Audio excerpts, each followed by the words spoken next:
দেখেন আমাদের ছেলে আজকে মাংস রান্না করেছি দেখে আগে আগে বসে গেল খাওয়ার জন্য।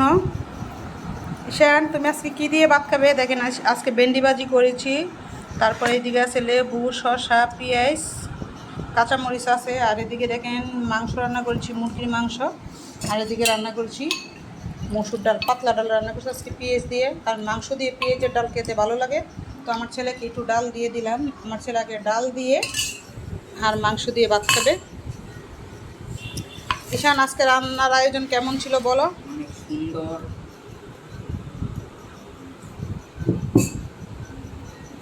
ঈশানকে 2 পিস শসা দিলাম, একটা পেঁয়াজ দিলাম, তারপরে একটা বড় লেবু দিলাম।